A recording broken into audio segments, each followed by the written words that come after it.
I won't forget that morning, not if I live to be 100. I counted the men as they marched out of the yard. They had hardly slept for weeks. We of the CID had slept even less, but the nightmare that kept us awake was all the same nightmare. That's why we weren't surprised when the commissioner asked us up to the conference room for a bit of a talk. He'd talked to us plenty, we knew that.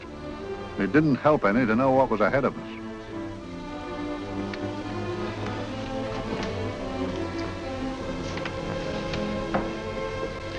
Must we have that window open, Gregson? Oh, shut it if you want to. Chief will be in enough of a temper without having a ruddy blast down the back of his neck.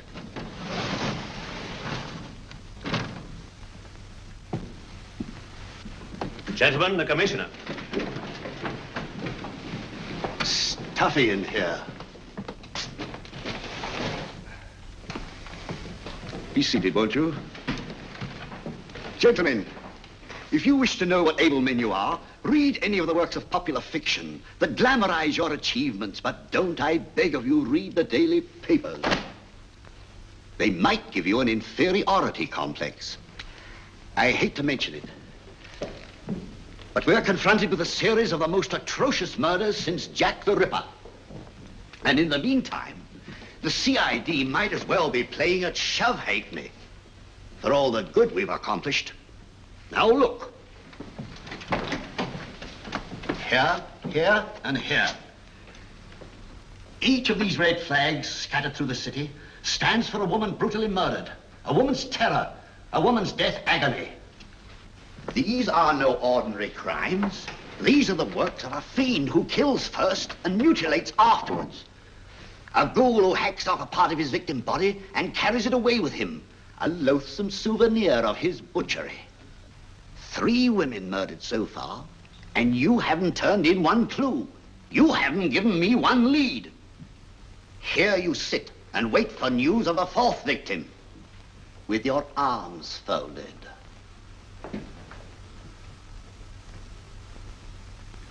Well, we hadn't long to wait. It was down Lambeth Way where a young woman was hurrying home late last night. She saw something and stopped. It was a constable. He spoke to her and he walked along with her, just in case. He saw her go down the stairway to the basement lodging where she lived. We can only surmise what happened after that.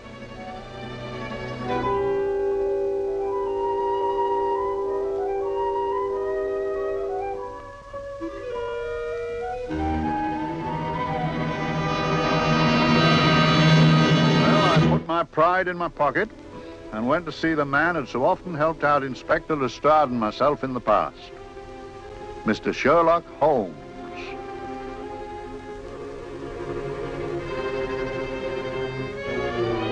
If ever a man needed help, I did.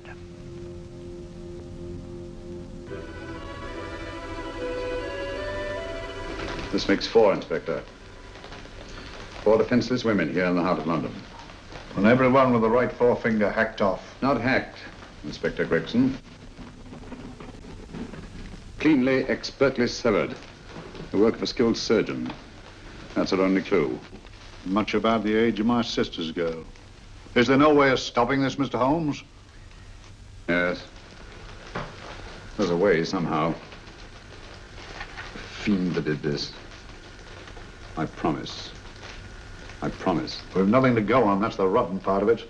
We can't get far without knowing the motive. Well, at least we know what the motives were not. It wasn't robbery, nor passion, thanks be, nor yet vengeance. Because they all came of totally unrelated families. Steady, Inspector, steady. Sorry, Mr. Holmes. I don't turn a hair when it's a bloke that can look after himself. A little slip of a thing like that. Yes, it's horrible. Come on, let's get a drink.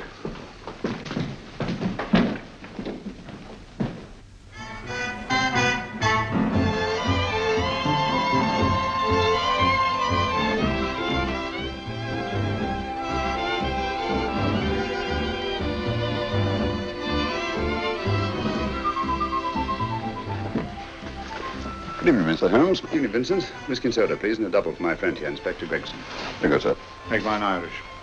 Decent of you to give me a hand with this thing, Mr. Holmes. Always a pleasure to be of help to Scotland Yard, Inspector. Little out of my line, looking for a maniac who murders just for the fun of the thing. Perhaps just to get a human finger. In all 4 cases, the murderer risked capture by stopping to secure a finger. Wonder what for? Who knows? He's just a madman. Perhaps there's method in his madness. If we could just trace those missing fingers. If we could just train the English Channel, we might find a penny. Huh? Oh, thank you. You may keep those, Mr. Holmes. Thank you.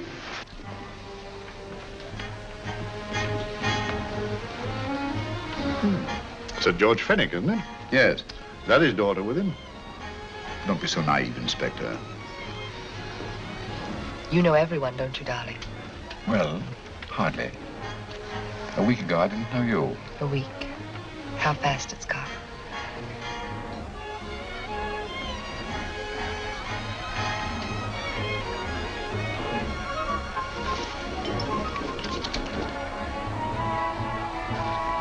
I collect these things. How very quaint of you. Shall we go? Yes.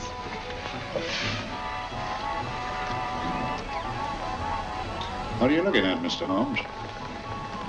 Again, a very handsome woman. Not fond of the purple, but giving an excellent imitation. Would you like to come to my flat for a nightcap? Lovely idea. Yes, isn't it?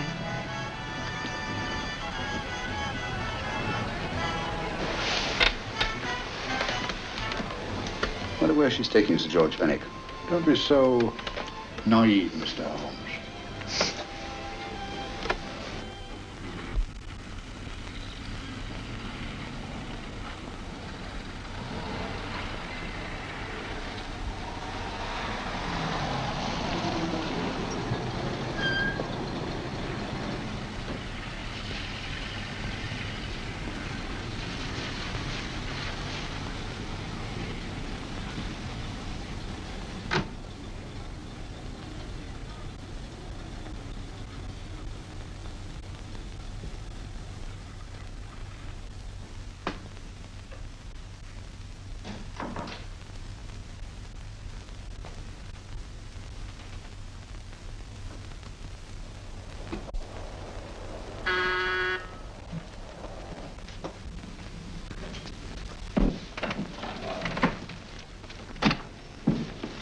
Good evening, Mum. Hello, Crandon. Any messages? No, Mum. Thank you. Drinks, Crandon. One of your nice surprises. Yes, Mum. I say, you don't mean that... Crandon's a marvel, aren't you, Crandon? Yes, Mum. You wouldn't believe the things she can do. Ah, charming place. Delightful. Really? You think so? I'm so glad. Do sit down. Do you mind? Do I mind? What a question. I don't mind anything, really. Except not being with you. No, you really don't want me to believe that, do you? Not too seriously. Good. We're both quite grown up, aren't we? Quite.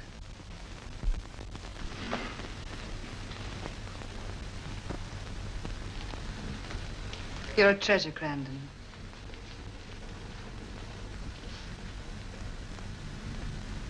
And lower the lights a little as you leave.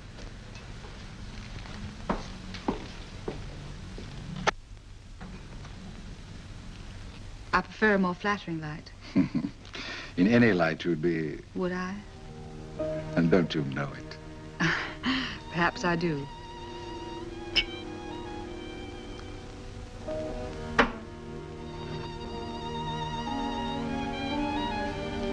Oh, that priceless woman.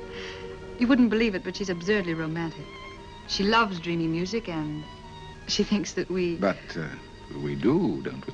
Do we? Well, it's rather soothing, restful. Yes. And we all need rest at times, like tired children who've played too long. You've played with wooden soldiers, I suppose. Funny. Hadn't thought of that for years. Toy boats were my special joy. Anything I could set afloat anywhere. Like this. And this. Toy boats sailing into the Never Never Land. A land of beautiful dreams. Look. Look, odd, isn't it, how the light is reflected? Little specks of light that move and move, like stars on a slowly moving stream. You know, Holmes, I'm very sensitive to atmosphere. No? Yes, I can tell by the feel of this room there's been a murder committed here. It may interest you to know, my dear fellow, it was the other side of that door at the foot of the stairs that the poor girl was murdered. If only I could find it. Find what? The one thing these unfortunate victims had in common that might give us a motive for these murders. There must be something. Another Jack the Ripper, if you ask me, a homicidal maniac. No, Watson. In the case of Jack the Ripper, there was one thing in common. His victims were all from one walk of life, living in the same section of the city. In this case, the murderer chooses his victims from all walks of life and from different sections of the city. No, my dear fellow, this is not the work of a homicidal maniac.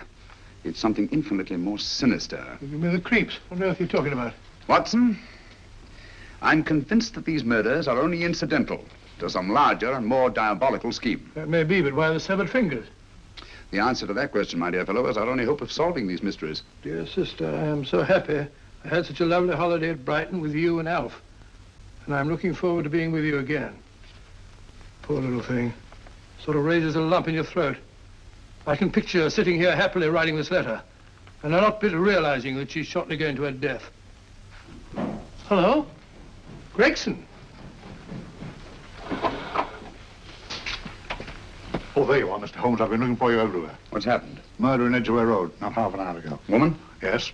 And the right forefinger cut off clean.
Shocking murder, murder in Edgware Road. Horrible murder of a young woman. Read all about the murder.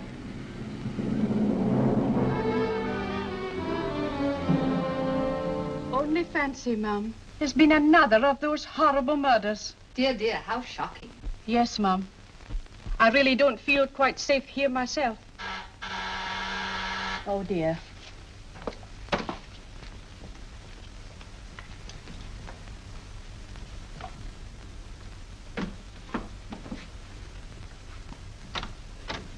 Why, Sir George! I must see Miss Marlow at once. I don't know if she... I must see her. Where is she?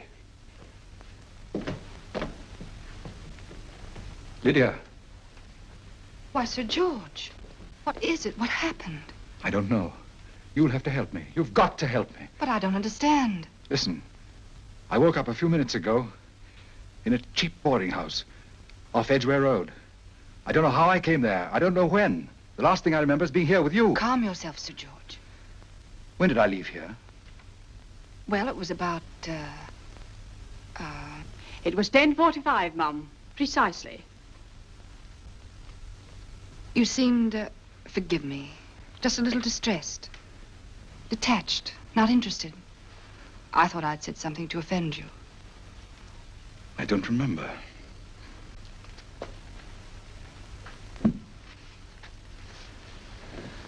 I can't remember. Tell me, has this happened to you before? Before? Well, there is such a thing as amnesia, you know. If it was 10:45 when I left you, it was 9 this morning when I woke. Over 10 hours lost. 10 hours that I can't account for. And in my pocket, when I woke, I found... Here, in my pocket. That isn't... Oh, it's not for you, of course. It can't be. Excuse me, Mum, but there's a man asking to see the gentleman. Send him away. Yes, Mum. No, please. I'll see him.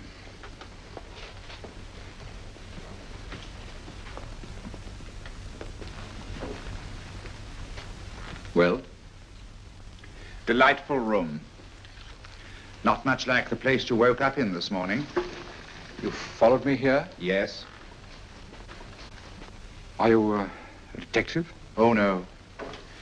Quite the contrary. Don't be afraid, Sir George. You know my name? Oh, yes. A very old and highly honored name. And being the bearer of such a name, and also a very wealthy man, I thought you might care to possess yourself of this trifle. Rather than let it fall into the hands of the police. It is yours, if I'm not mistaken. The initials, GF. Where did you get this? It came out of your pocket. I saw it fall, but you never noticed.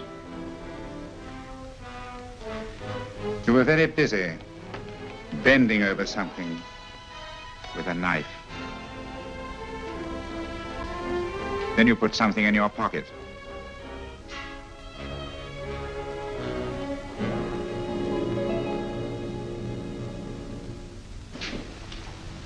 Come along, Holmes, come along, come along. How many more times must I tell you? You're missing a treat. This is delicious. Little jam tarts to follow. Aren't you tempted? You and your flesh pots. They tell me that fish is good for the brains. Brains haven't any. You realize that a whole day and a night have gone by since that bestial affair in Edgware Road? I'm as much in the dark as ever.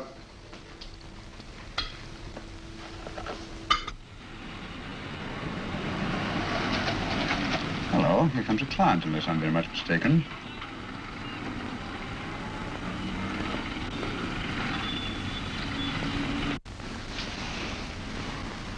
Well, attractive. Very attractive.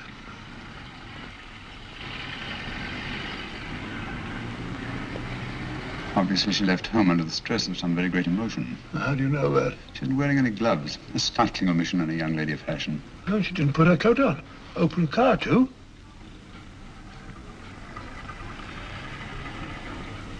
Furthermore, there's something in that bag she wants to show me. What makes you say that? The bag doesn't match her dress, indicating it was picked for size rather than style, to accommodate some bulky object. You amaze me, Holmes. What I meant, my dear fellow.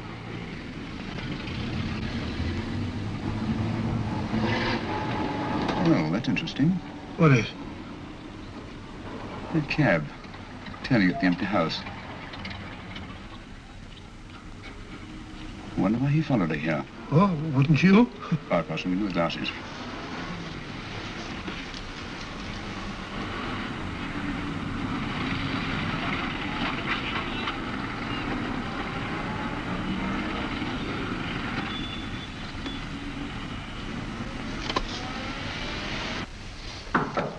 Well, we shall soon know.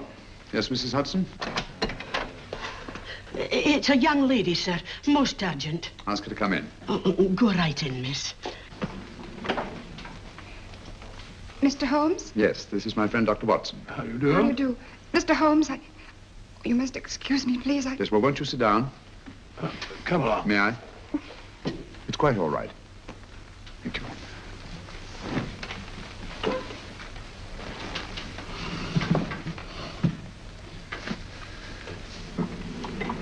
Now try to control yourself, Miss Fenwick. You're with friends. You know my name? No magic, I assure you. I've often seen your picture. You're the daughter of Sir George Fenwick, aren't you? Yes. It's about my father that I... What about your father, Miss Fenwick?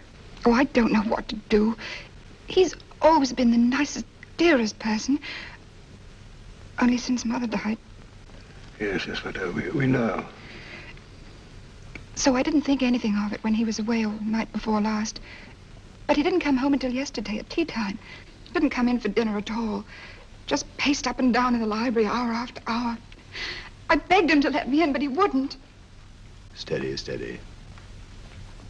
Now take your time. I couldn't sleep a wink last night. Then I started hearing things. Hearing things? What sort of things? I heard someone in the garden underneath my window. Then I saw a figure moving down the garden path. And I recognized my father, stealing through his own garden like a thief.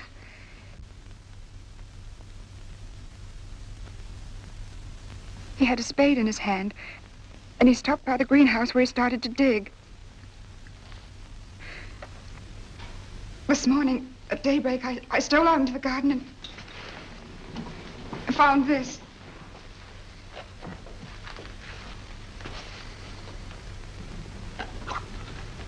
A finger. A human finger. Bring up Scotland Yard, will you, Watson? Ask them to get hold of Inspector Gregson and tell him to meet us at once at George Fenwick's house, Kingston. Operator, get me Scotland Yard quick. Where's my father, Norris? He's still in the library, miss. Thank you. We'll see him right away. Will you come with me, please? Thank you. I got your message, Mr. Holmes. Yes, indeed. Dad, may I come in? Dad. It's funny. He doesn't answer. Do you mind? Please do. Thank you. Watson, quick. Oh, Come along, no, my dear. no, no. Take charge, Miss Fenwick, please. Sorry, sir. No, miss, please. Please come along with me.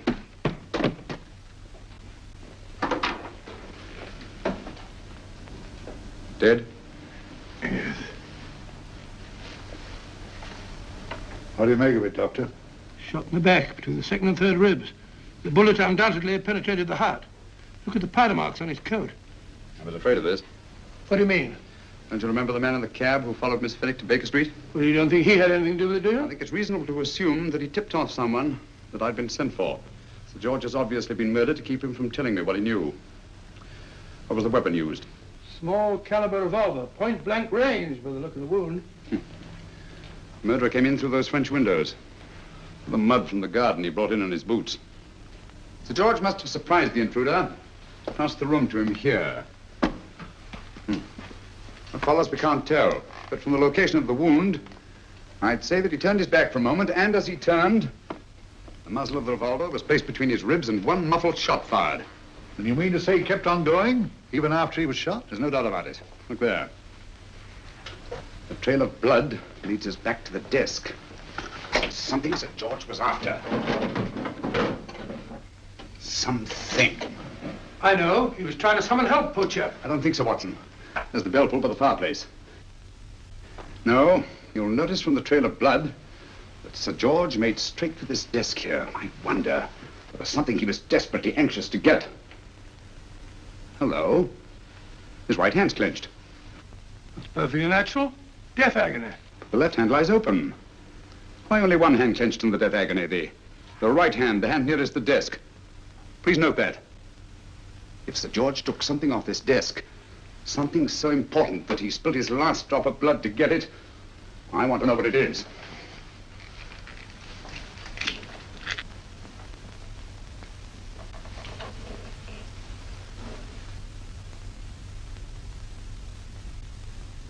It's nothing but an ordinary match folder.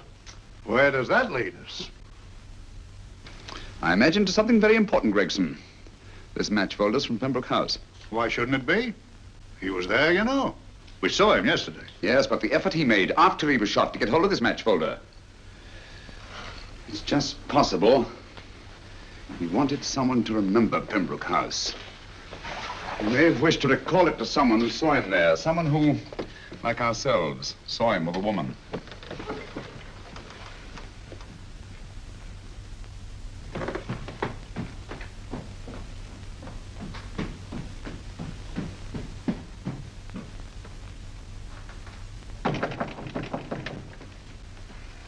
Come in. Oh, Dr. Watson, this came by hand for Mr. Holmes not 10 minutes ago. Thank you, Mrs. Hudson. That would be the report from Mr. George's bank. Report from Sir George. Oh, really? Don't you remember his daughter told us that he'd just closed his account? Had it looked into at once.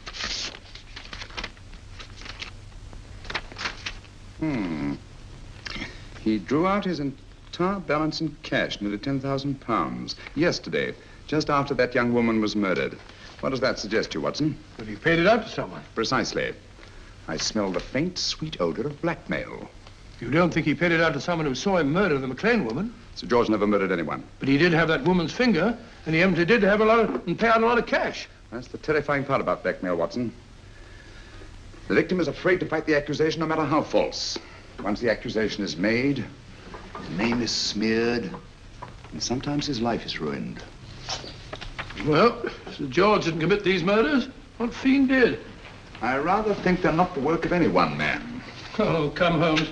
You don't expect me to believe there's a whole organization going about killing people and chopping off their fingers. No, it's possible, quite possible.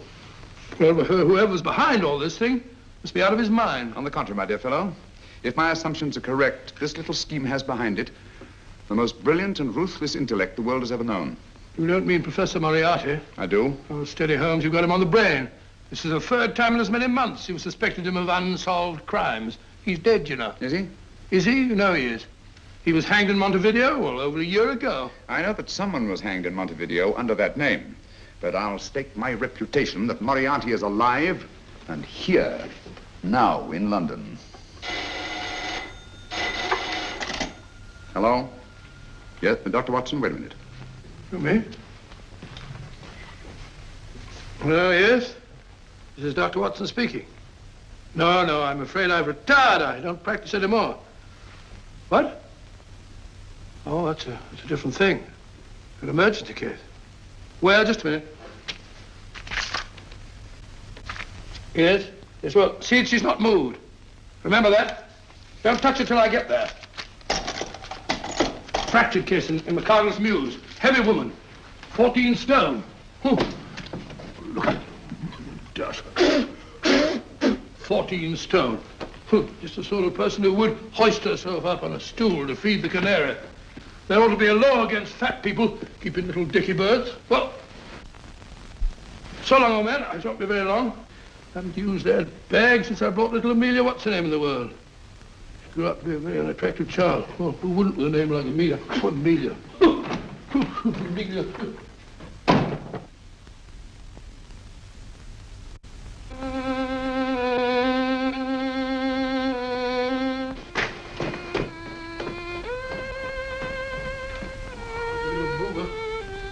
People are so stupid about accidents.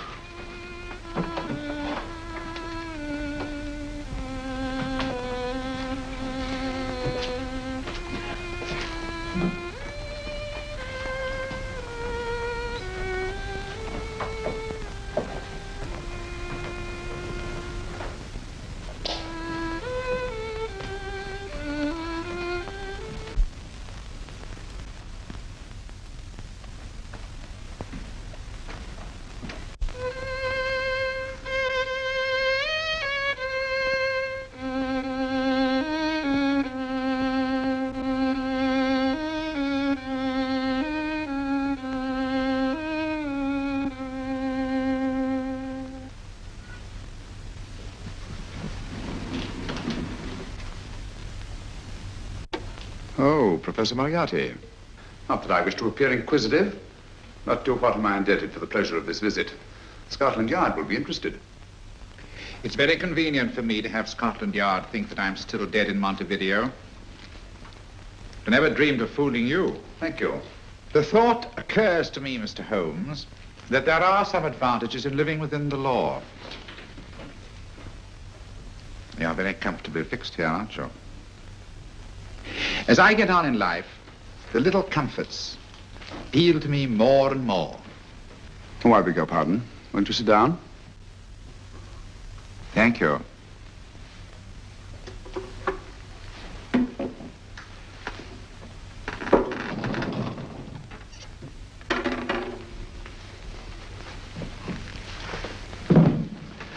And now, Professor Moriarty, what can I do for you? Everything that I have to say to you has already crossed your mind.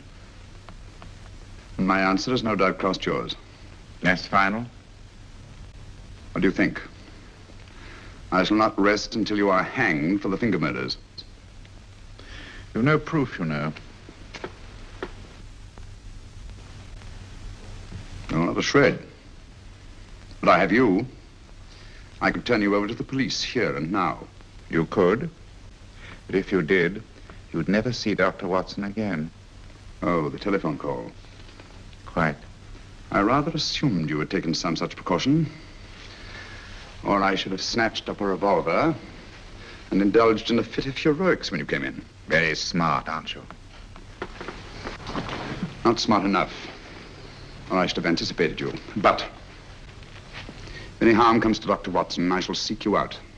I shall not rest until I find you, and when I do... No harm will come to Dr. Watson this time. But I can't answer for the future. Mr. Holmes, I should strongly advise you to drop this case. Don't be silly. Think it over. We've had many encounters in the past. You hope to place me on the gallows.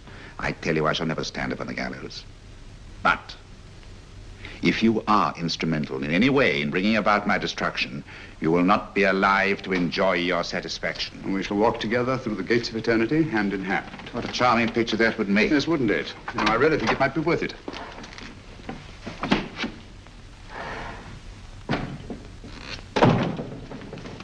Shoelaces, Governor? Tons a pair. And strong enough to hang yourself. How many more times must I tell you I don't want your filthy shoelaces or your company? Shoelaces, Governor? Blasted impertinence. Run along, my good man, or I'll give you in charge. Shoelaces, Governor? Shoelaces, Governor? Help a poor bloke. What's only got one arm? Any luck with Mr. Holmes? You can read his obituary in tomorrow's papers.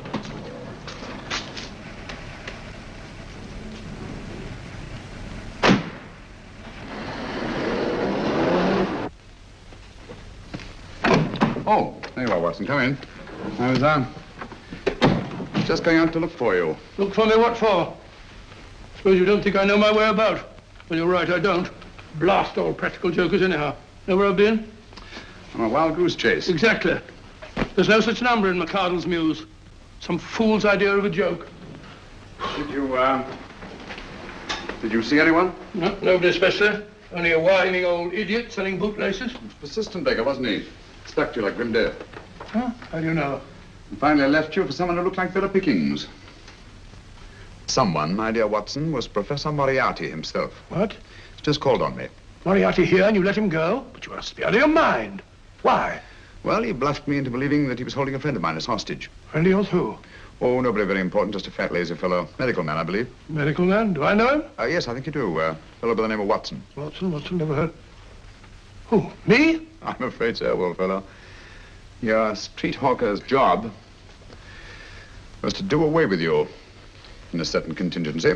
And you let Moriarty go? Because of me? I had no choice. I can't afford to lose you, old fellow. Well, it's very decent of the old chap, I must say, but...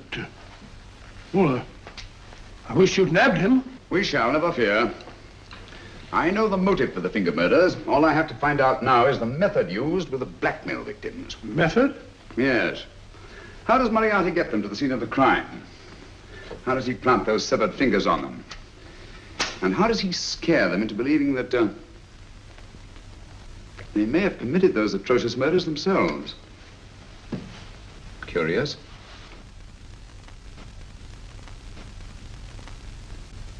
Very curious. Huh? Curious? What's curious? That window in the empty house across the street. First floor front. Huh? What's wrong with it? It's open. Why shouldn't it be open? Well, it wasn't open half an hour ago. I'll stake my life on that. Well, it's not our business. Let it stay open. I wonder if you'd go over, old fellow, and see what's the matter. Oh, trespassing. Against the law. Very well, I'll go myself. Oh, well, if you're going to put it like that, ridiculous waste of time. Going about shutting windows at this hour of the night. Yeah, you better take this torch. Well, take what? Dignified job for a doctor. Dr. Watson, the torchbearer. And what do you propose to do? Sit in a comfortable chair, I suppose, and read a good book? That's a very good idea. Yes, very good idea. While I play night watchman, you have a nice read. Mm-hmm. Good night, have a good time. Have a good time? What do you mean, have a good time?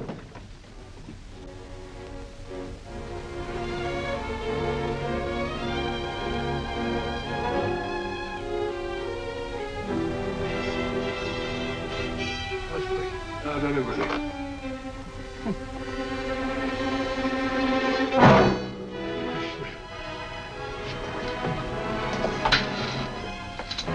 What on earth's it for? Oh! Umbrella stand. Pretty little thing to keep about the house. Must have been a pet.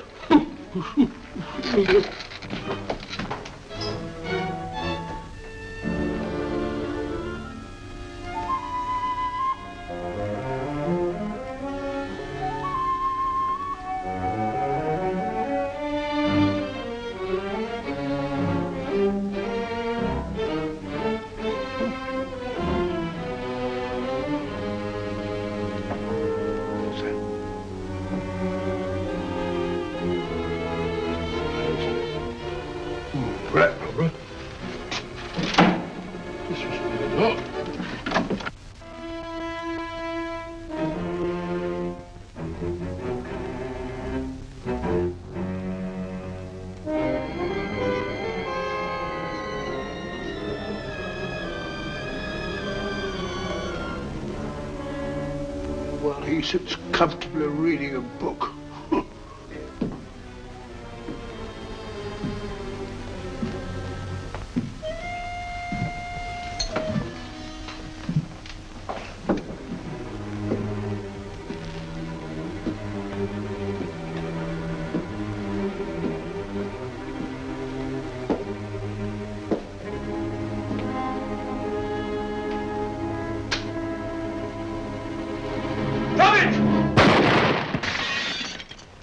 He killed Holmes! He killed Sherlock! Watson. You? But I saw him shoot you a second ago. Not me, my dear fellow. Merely the bust of Julius Caesar. Incidentally, you may have noticed that all through the ages, prominent men have prominent noses. Shh. Oh, I'm afraid we're in for terrible trouble again with Mrs. Hudson. Windows smashed, plaster all over the floor. Get up, you. Corporal Williams, Middlesex Regiment. Discharged from the army as physically unfit. Papers seem in order. Now, Corporal Williams, you've seen service in the Far East, haven't you? The East? I thought so. Look at his complexion, Watson. Yellow as saffron. He's been taking Atabrine. Cure for malaria. Sniper, aren't you? Sniper? Why did you try to kill me? I had to kill him. I had to. Oh, snap out of it. Stop it, Watson. He's shamming. No, he isn't. Who told you to kill me? She told me. She told you? She told me I couldn't miss. Well, luckily you did miss, you murderer. He isn't a murderer, Watson. Listen, Corporal Williams. She told you you had to do it, didn't she? I had to do it. I've got it, Watson, I've got it. Got what? The method used in the finger murders. Well, what is it? Hypnotism, my dear fellow, hypnotism. And it wasn't against his nature, that's the devilish part of it. They picked a man for that purpose whose job was sniping. Who are they? Professor Moriarty and his finger murderers. Williams spoke of a woman. I think you'll find that she asked him home tonight for a drink. Nice quiet rooms, soft lights, music. You've got it all pat, Mr. Holmes. What's the lady look like? Oh, up 30, nice figure, blonde, lustrous eyes. Oh, really? Got a phone number? Oh, so? Williams will give us her address. Look after him, Gregson. Don't let anyone come near him. He's our key witness in the finger murders. Well, I hope you're guessing right, Mr. Holmes. Get up, Williams. Now, go with Inspector Gregson anywhere he tells you. Come on. Yeah. Ring me as soon as he comes to himself, will you? I will. Good night, gentlemen. Good night. Well, if you believe that fellow Williams was hypnotized, I suppose you think Sir George Fenwick was hypnotized too. Yes, I'm quite sure of it. Have a cup of tea? Thanks, old boy. Nothing to eat. But why didn't these people make Sir George do the murder himself? Because they didn't want to get him hanged. They wanted to blackmail him. Well, who do you think the actual murderer is? One of Moriarty's gang. A diabolically simple technique. Kill a woman. Yes, but why cut off the fingers? My dear fellow, don't you understand? The severed finger is what links the blackmail victim to the murder. He wakes, finds the grisly thing in his pocket. He doesn't know how it got there. He's no idea that he's been hypnotized. For all he knows, he may have committed the atrocious crime during some dreadful lapse of sanity. In that state, when he's utterly demoralized, the blackmailers take over. Is that it? Undoubtedly. You see, they swear that they saw him commit the murder.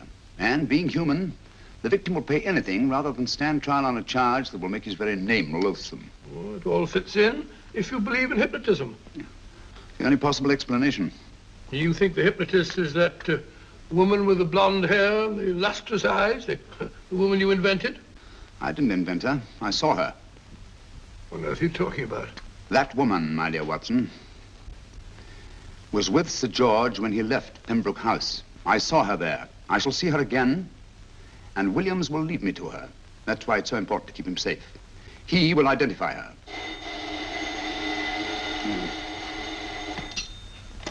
Hello? Yes? Inspector Gregson?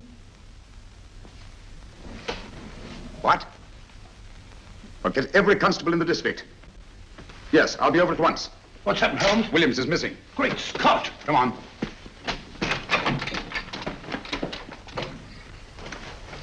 Lorry crashed into Gregson's car. During the confusion, Williams disappeared. Escaped, eh? No, kidnapped. To keep him from talking when he came to. You don't think that Moriarty... Moriarty? Anything is possible.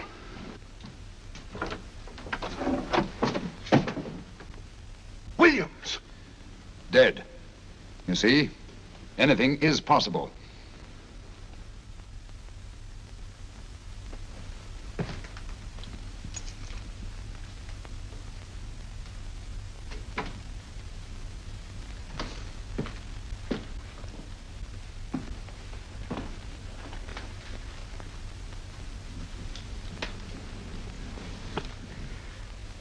Oh, good morning, Professor Moriarty. You startled me. I'm dressing another dolly, a dear little nurse. Is there anything wrong with your finger? Just a splinter. Nasty things, splinters. Most trying. One can't be too careful, but I'll get it out for you. I have the very instrument to help you. Sharp enough to split a hair. Put those tools away until they're needed. But they're not tools, sir. They're instruments. Put them away. Is Lydia in? Yes. But really, you should let me... Get dressed. Holmes and Watson just left Baker Street for the Mesmer Club. Mesmer Club? The meeting place of all the top hypnotists in London. Do you suppose that Mr. Holmes is onto our method? If he suspects, it's merely a suspicion. It's our business to see that it ends there. I hope you're right. Williams passed away before he could talk, remember? What do you want me to do? Go to the Mesmer Club, meet Holmes, and induce him to come back here. Isn't that a bit dangerous? Every meeting with Sherlock Holmes is potentially dangerous. However, you say he didn't see your face at Pembroke House. And how would you suggest I get Mr. Holmes to accompany me here? Kidnap him? Oh, no. Holmes has one weakness, his insatiable curiosity. If you can arouse that, you can lead him anywhere. It's up to you to take advantage of any opportunity that may arise. This way, please, gentlemen. I'll tell Dr. Onslow that you're here. Thank you. So this is the Mesmer Club. If you ask me, hypnotism is a lot of mumbo-jumbo. Oh, come now, Watson. As a medical man, you must admit that hypnotism has its place in modern science. That may be, but 90% of hypnotists are crooks of the worst kind. Nothing more than a lot of charlatans exploiting weak-willed morons. Ah, Dr. Onslow, I believe. Happy to meet you, Mr. Holmes. Your brother Mycroft suggested I might be of help to you.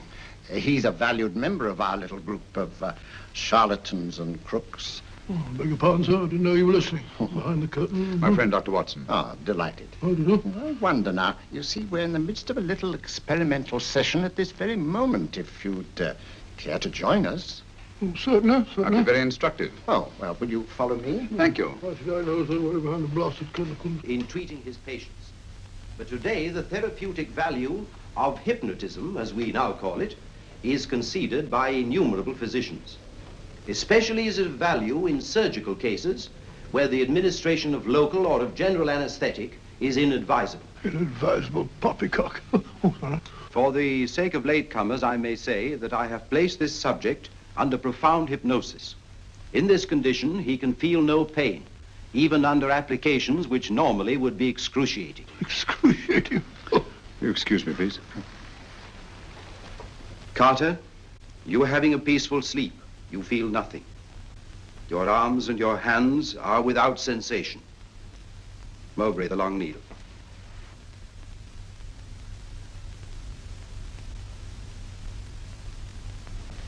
Carter, give me your right hand.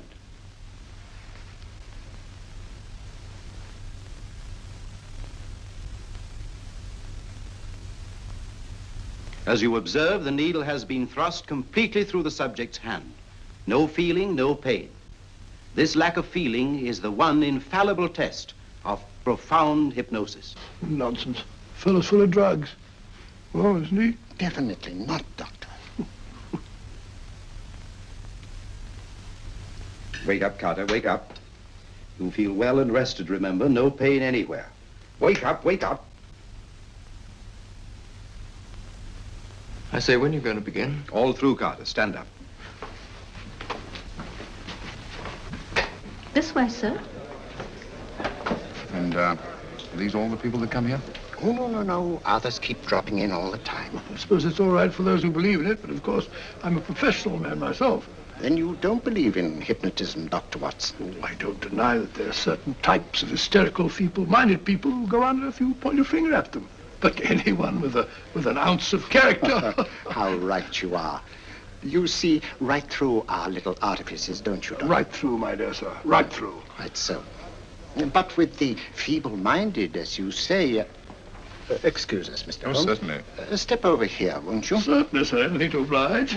Let me show you how easily we charlatans take advantage of them. Now, sit down, Doctor. Now, we set a thing like this in motion. It's wonderful, the attraction on the feeble-minded, of course. The continuous motion, if they just let themselves follow it. Of course, you could stare at it till doomsday, Dr. Watson, with no effect at all. Still, it might make you a little drowsy, like the white ribbon of road at night when you're driving. The rhythm is smooth, unbroken, and the road goes on and on, round and round, always the same, winding and winding. And you're drowsy, you're tired. Let the road come into you, as it were. The long road, the smooth road, the road to sleep. Sleep.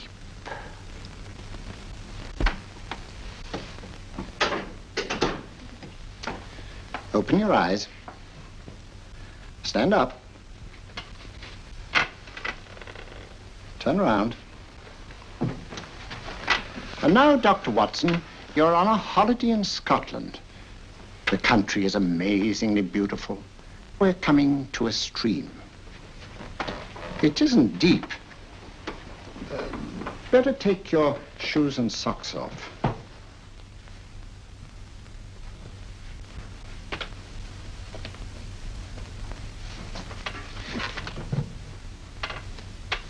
Roll up your trouser.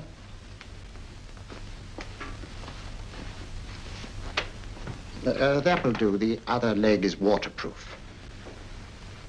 Turn around. Mind the pedals.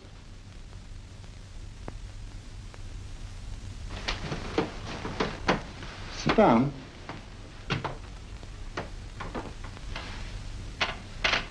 Wake up now.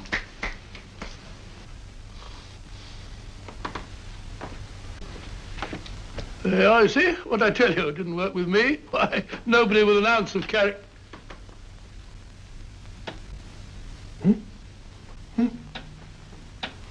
I think you'll need these.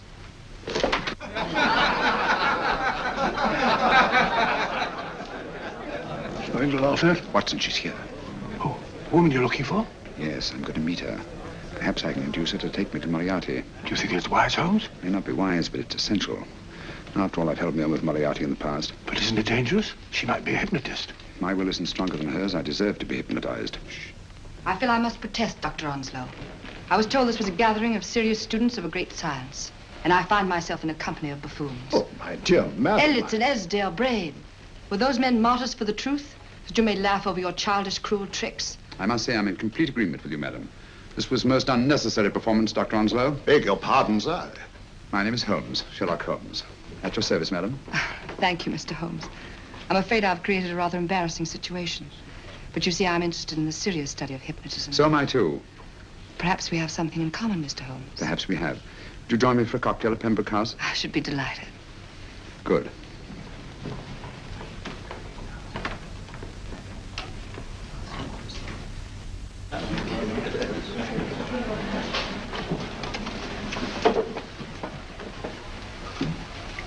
Thank you. I didn't know there was such a pleasant place in London.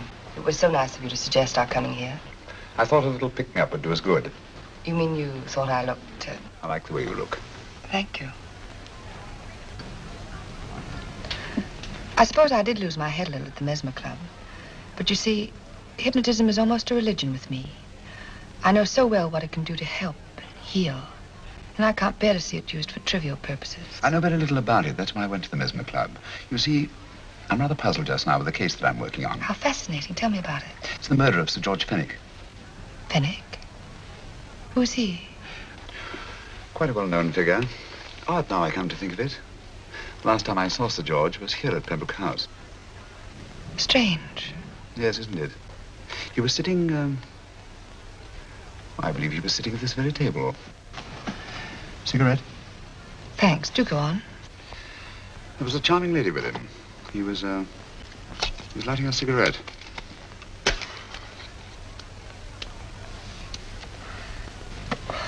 Charming. Did you see her face? No, worse luck. Merely her back. How unenterprising of you. Yes, wasn't it? Afraid I'm getting a little older. I shouldn't say so. That's nice of you. Still, the first time in my life I've got hold of a case that's beyond me. I'm actually losing sleep over it. You know, Mr. Holmes, I believe I could help you. Really? I should be very grateful. You're amused. Oh, merely skeptical. How would you go about it? I've used hypnotism more than once in healing. Not for profit. I'm not a professional. But I do think I could help you. If you'd care to... I can't think of a pleasanter experience.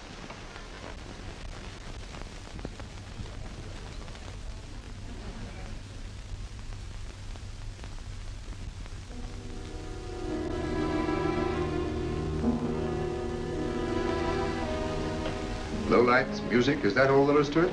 You must relax, Mr. Holmes. I'm afraid you're a rather difficult subject. So I thought perhaps a little help. Materia medica might be advisable. Drugs? No, I'd rather not, if you don't mind. As a matter of fact, I'd rather not myself. But shrink Notzing he practiced in Munich, you know. Believed it the best means for difficult subjects. Do you mind? Well, as a matter of fact, I don't approve of sedatives. Just as you wish. We don't have to go on with this at all, you know. Wait a minute. Wait a minute. All right. I'll take a chance. It's really quite harmless. What is it? Cannabis japonica, an oriental soporific. You need water.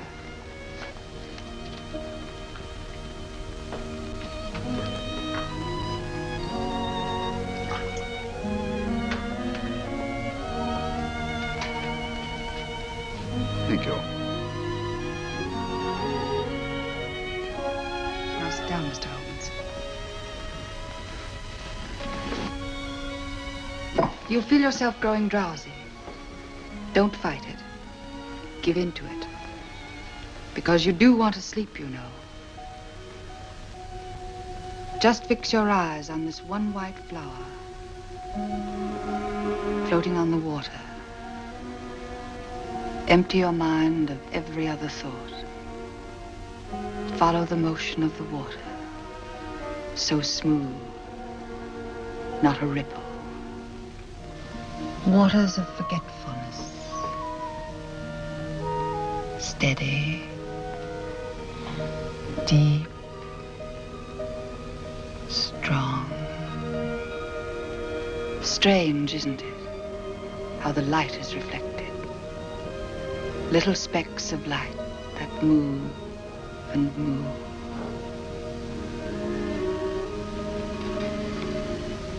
It's restful here. It's peaceful. It's friendly. And you're very close to finding what you're looking for. You'll find them soon now. The guilty ones. When you're rested, gentle waters closing over you.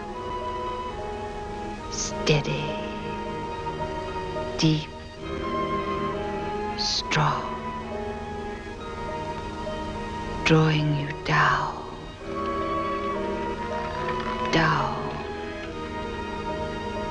down.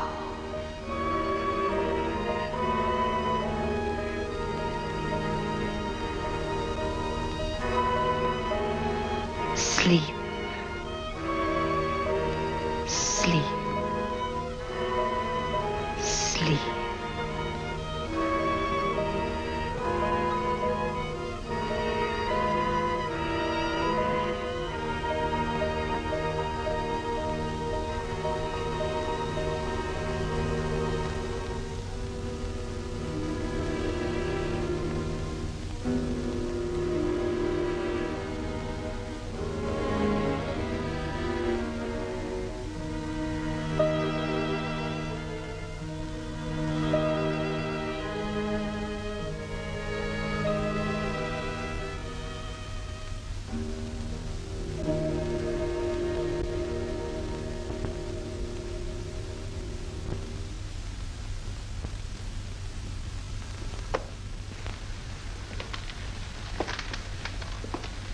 Here he is, Professor Moriarty. Stand up, Mr. Holmes.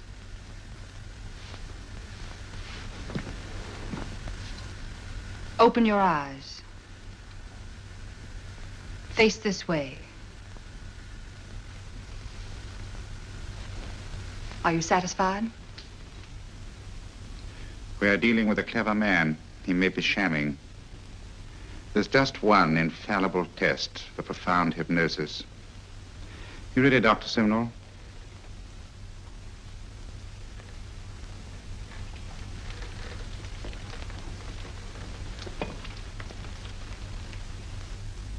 That will do, Doctor. He couldn't fake insensibility to the knife. I congratulate you, Lydia. Turn round, Mr. Holmes. Now walk to the desk.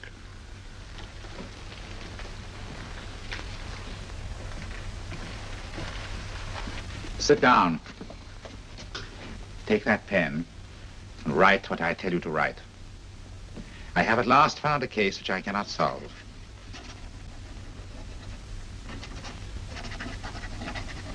I have outlived my usefulness. Therefore, I have decided to end my life.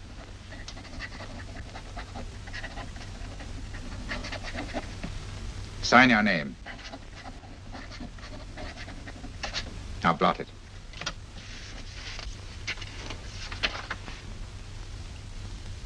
Fold it up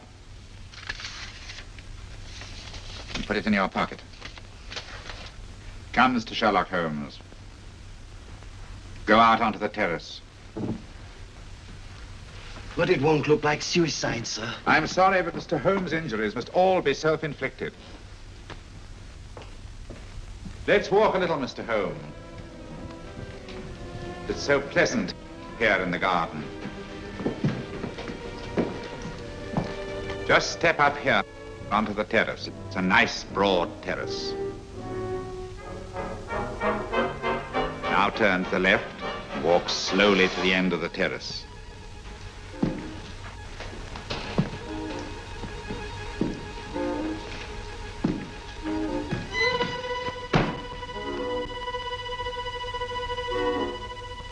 Don't stop. You must walk to the end, you know. The end leads to an open doorway. You can pass through it in perfect safety. In the room beyond the doorway, you'll find what you've been looking for. Must you drag this on? This is the moment I've been anticipating for a long time, my dear.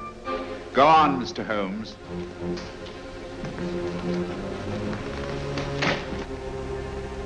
Through the open doorway, you will find the man responsible for the finger murders and the death of Sir George Fenwick.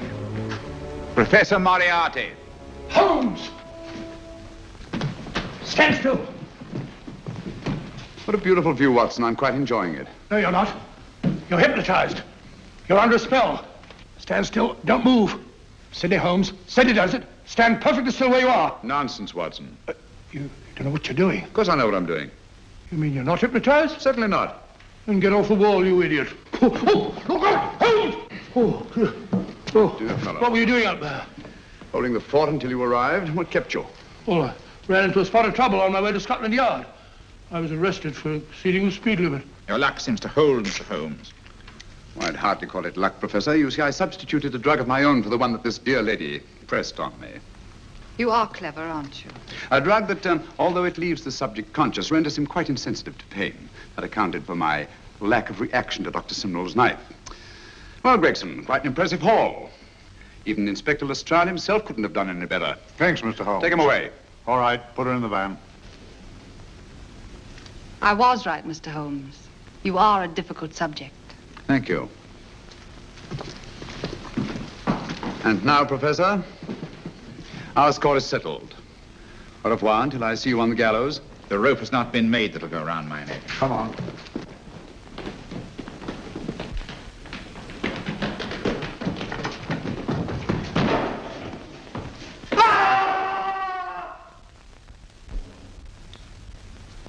I'll take care of things, Mr. Holmes. Thank you, Inspector. Come on. An evil man, Holmes, but what a horrible death. Better than he deserved. What are you thinking of? I'm thinking of all the women who can come and go in safety in the streets of London tonight. Stars keep watching their heavens. And in our own little way, we too, old friend, are privileged to watch over our city.